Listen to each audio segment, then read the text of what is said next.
ஃபித்னத்தில் mall Babu மா யுத்தகா மின் ஃபித்னத்தில் mall. சொத்து, மால்ன்றது சொத்து, பொருளாதாரம் எல்லாம். ஃபித்னாண்டா சோதனை, ஃபித்னாண்டா சோதனை. அப்ப பாபு மா யுத்தகா மின் ஃபித்னத்தில் மால், சொத்துக்கள் பற்றிய அந்த சோதனையில் எவ்வளவு கவனமாக இருக்க வேண்டும் என்பது சம்பந்தமான பாடம். யுத்தகா தக்வா, அஞ்சு கொள்ளுதல், அது சம்பந்தமான பாடம். இப்ப இதை பார்த்தீங்கன்னா கடந்த நம்ம சென்ற வகுப்புல படிச்ச தலைப்பு மாதிரி இருக்குது. ஆனா அப்படி இல்லை. சென்ற வகுப்புல படிச்ச தலைப்பெல்லாம் மால் சம்பந்தமா வரல, சொத்து சம்பந்தமா வரல. உலக மோகம், உலகத்துல மூழ்குதல், உலகத்துல போட்டி போடுறது என்ற அடிப்படையில் சில செய்திகள் என்ன செஞ்சாரு, கொண்டு வந்தார். ஆனா இந்த தலைப்பு கீழே பொருளாதாரம், வருமானம், இது சம்பந்தமா வரக்கூடிய செய்திகளை இமாம் புகாரி என்ன செய்வாரு, கொண்டு வருவார். பாருங்க, முதலாவது என்ன கொண்டு வரான்னு சொன்னா, இன்னமா அம்வாலுக்கும் வ அவுலாதுக்கும் ஃபித்னா. இன்னமா அம்வாலுக்கும் வ அவுலாதுக்கும் ஃபித்னா, குர்ஆன் வசனம். இந்த குர்ஆன் வசனத்தை இமாம் புகாரி என்ன செய்றாரு, கொண்டு வருகிறார். சூரா அத்-தகாபுன், சூரா அத்-தகாபுன் 15வது அதாவது வசனம். அதாவது தகாபுன் என்பது அல்லாஹ் தஆலா மறுமை நாளுடைய பெயர்கள் ஒன்றா என்ன செய்றா சொல்றா. யௌமுத் தகாபுன், யௌமுத் தகாபுன்டா மறுமை நாளுடைய பெயர்கள்ல ஒன்று. அதாவது மனிதன் அறிவற்றவனாக நடந்து கொண்டு என்பதை உணர்ற காலம் யௌமுத் தகாபுன். இப்ப இதுல என்னன்னு சொன்னா, இந்த செய்தியை கொண்டு வர, அதுல என்ன கொண்டு வரான்னு சொன்னா, முதலாவது இன்னமா அம்வாலுக்கும் அவுலாதுக்கும் ஃபித்னா, உங்களது சொத்துக்களும் உங்களது குழந்தைகளும் ஃபித்னா. இந்த ஃபித்னாவை எங்க சமுதாயத்தில் எப்படி விளங்கிக்கிறாங்கன்னு சொன்னால், அதாவது இந்த மாதிரி பாவமான செயல்களுக்கு மட்டும்தான் என்ன செஞ்சுக்கிறாங்க, ஃபித்னா விளங்கி வச்சுக்கிறான். ஃபித்னாடா பாவம். ஆனா குர்ஆன் சுன்னா பாவத்துக்கு மட்டும் ஃபித்னா யூஸ் பண்ணல.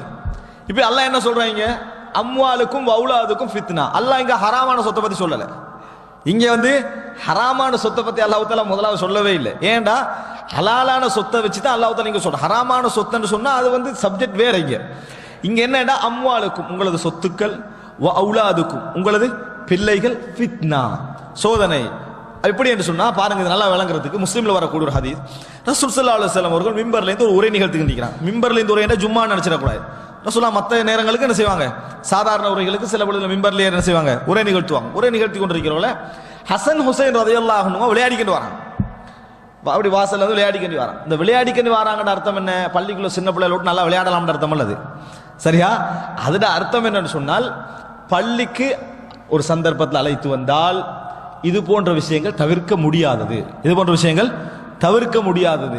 இதுல யாரும் அசௌகரியப்பட்டுக் கொள்ள கூடாது என்பதான் அர்த்தமே தவிர, அதற்காக வேண்டி பள்ளியில நம்ம எல்லாத்தையும் கொண்டு வேண்டிய சத்தம் போட்டு தொழுகை என்ன செய்யலாம், டிஸ்டர்ப் பண்ணலாம்னு அர்த்தம் இல்ல. ரசூலுல்லாஹோட வீடு அதுக்கு பக்கத்துல என்ன செய்யுது, இருக்குது. பிள்ளை வரத்தான் செய்யும். அதே நேரம் பெண்கள் பள்ளிக்கு வந்திருந்தாங்க. அப்ப பிள்ளைகளோட சவுண்ட் என்ன செய்யும், கேட்கும். ஹதீஸ்ல எப்படி வருதுன்னா, நான் தொழுகைக்குள்ள நுழைவேன், தொழுகையை நீட்டி தொழணும் எண்ணத்துல நுழைவேன். ஆனா குழந்தையுடைய சத்தங்களை நான் கேட்பேன், குழந்தை அழுகிறது சத்தம் கேட்பேன். தாயுடைய மனம் அந்த குழந்தையுடைய அழுகையை நினைத்து துடிக்குமே, அதனால் தொழுகையை நான் என்ன செய்வேன், சுருக்கி கொள்வேன். திருப்பி அந்த பெண்களை வரமானான்னு சொன்னேன், ஹதீஸ்ல வரல.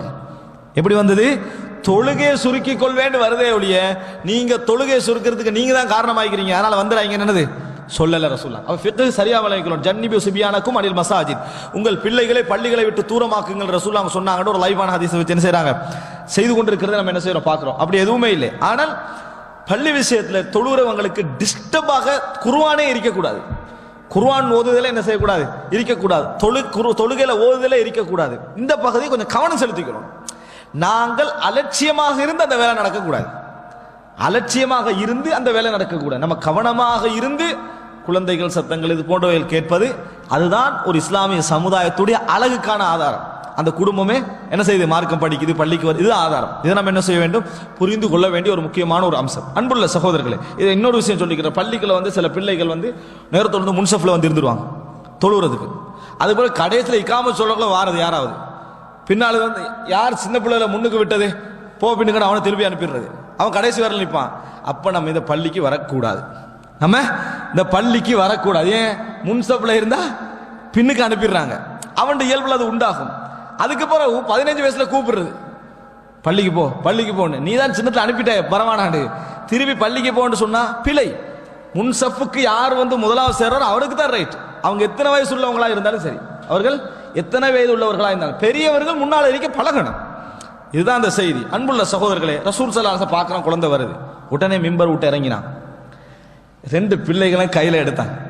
மிம்பர்ல போய் உட்கார்ந்து பிள்ளைகளை மடியில வச்சுட்டு சொல்றாங்க, நான் உங்களுக்கு உரை நிகழ்த்தி கொண்டிருக்கிற போல இந்த 2 பேரும் வந்தாங்க. என்னால் அது ஃபலம் அம்லிக் நஃப்ஸி, என் உள்ளத்தை இவங்களை பார்த்துட்டு கட்டுப்படுத்த முடியவில்லை. அந்த கவர்ச்சி, சின்ன பிள்ளை எடுத்துக்கொண்டு நான் ஏறிட்டேன். சதகல்லா, அல்லாஹு தாலா உண்மை உரைத்தான். இன்னமா அம்வாலுக்கும் வஅவுலாதுக்கும் ஃபித்னா. ரசூலுல்லாஹ் ஓதினார்கள், இன்னமா அம்வாலுக்கும், உங்களது சொத்துக்களும் உங்களது குழந்தைகளும் ஃபித்னா தான் என்பது அல்லாஹ் சொன்னது உண்மைதான். அப்படின்னா என்ன, ரசூலுல்லாஹ் பிராக்டிகலா காண்றாங்க. அப்ப இதுல என்ன சொல்ல வராங்கன்னா, ஃபித்னா அப்படி என்றா இது இந்த மாதிரி நடக்கும், இதோட நிறுத்திக்கணும். இந்த மாதிரி இழுக்கக்கூடிய பாருங்க, ஒரு உரையை விட்டு இறங்க வேண்டிய நிலைமை என்ன செய்யும் வரும். ரசூல் ஸல்லல்லாஹு அலைஹி வஸல்லம் சுஜூத்ல ஒரு முறை நீண்ட நேரம் நிக்கிறாங்க. அப்புறம் கொஞ்ச நேரத்துக்கு சலாம் கொடுத்தாங்க. அப்ப ரசூலுல்லாஹ் சொல்றாங்க, நான் சுஜூத நீட்டின எதுக்காக வேண்டி சொன்னா, இன்னபினி இர்தஹலனி, என் பிள்ளை என்னை வாகனமாக எடுத்துக்கொண்டுட்டான். அப்படின்னா ஜமாஅத்து தொழுகை ரசூலுல்லாஹி ஸல்லல்லாஹு அலைஹி வஸல்லம் மட்டும்தான் அந்த அனுமதி, இமாமா இருக்கிற டைம்ல மற்றவங்களுக்கு அந்த அனுமதி இல்லை. ஆனா பிள்ளை முதுகுல ஏறிட்டு ரசூல் ஸல்லல்லாஹு அலைஹி வஸல்லம் என்ன செய்யல, தனிய தொழுதால் எடுத்து வச்சுட்டு உனக்கிட்டானே. ஜமாத்தா தொழுற டைம்ல பிள்ளைய ரசூலுல்லாஹ் எடுக்கல, ஒன்றும் செய்யல, பேசாமல் இருந்தார்கள். பொறவு சொல்றாங்க, பிள்ளை இருக்கு ஃபகரிஹ்து, அவரை நான் இறக்குவதை வெறுத்தேன். அதே போல ரசூல் ஸல்லல்லாஹு அலைஹி வஸல்லம் உமாமா ரலியல்லாஹு அன்ஹா என்ன செஞ்சாங்க, கையில வச்சுக்கிட்டு தொழுதாங்க. இடத்துல நம்ம என்ன செய்யறோம் பார்க்கிறோம், கையில வைத்துக்கொண்டு தொழுதார்கள். இதுல இருந்தால் சில அறிஞர்கள் ஃபிக்ஹ் சட்டம் கொண்டு எடுப்பார்கள். யாருக்கு ஓத முடியாதோ அல்லது நீண்டமான சூரத்துக்குள்ள ஓத இரவு தொழுகைகளை நினைக்கிறாங்களோ அவங்க என்ன செய்யலாம், ஒரு குர்ஆனை சுமந்து கொள்ள அனுமதி உண்டு. ஏன்னா இது தொழுகைக்கு வெளியுள்ள செயலை ரசூலுல்லாஹ் என்ன செஞ்சாங்க, குழந்தைய வச்சு சுமந்து கொண்டிருந்தார்கள்.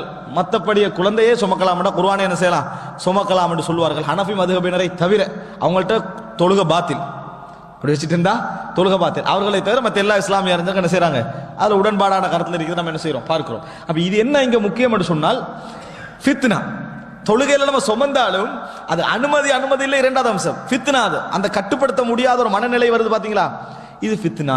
எது ஃபித்னா, உங்கள் குழந்தைகளும் ஃபித்னா, அதே போல உங்கள் சொத்துக்களும் ஃபித்னா. ரசூல் ஸல்லல்லாஹு அலைஹி வஸல்லம் இன்னொரு வழி சொல்றாங்க, அதாவது ஃபித்னத்து ரஜுலி ஃபீ மாலிஹி வ அஹ்லிஹி வ ஜாரிஹி துகஃபிருஹு ஸலா வஸ்ஸியாம் வஸ்ஸதகா அப்படின்றாங்க.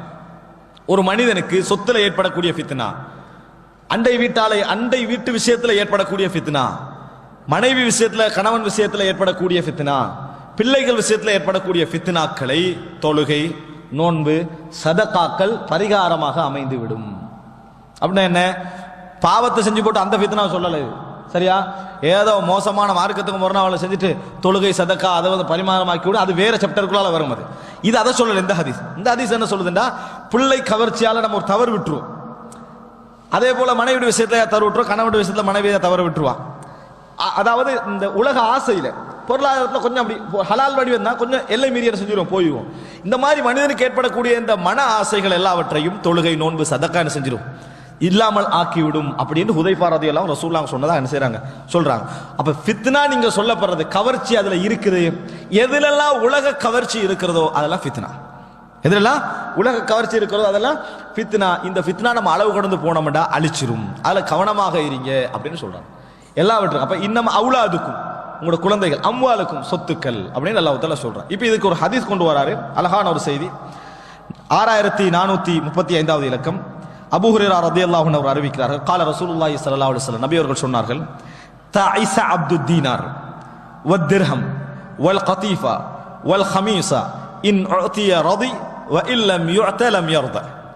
அதாவது தஇஸ அப்துத் தீனார், தீனாரின் அடிமை நாசமடைந்தான், தீனாரின் அடிமை நாசமடைந்தான், திர்ஹத்தின் அடிமை நாசமடைந்தான் அல்லது நாசமடையட்டும்.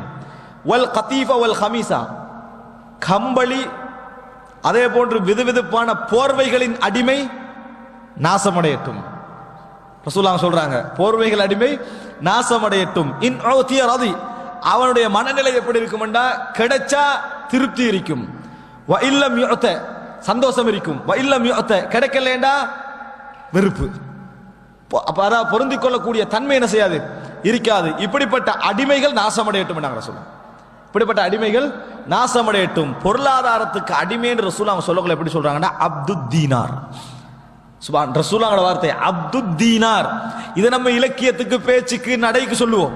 ஆனா ரசூலுல்லாஹ் சொன்ன வஹி அப்துத் தீனார். தீனார் என்றது அன்றைய கால தங்க நாணயத்துடைய வடிவம், திர்ஹம் என்பது வெள்ளி நாணயத்துடைய வடிவம்.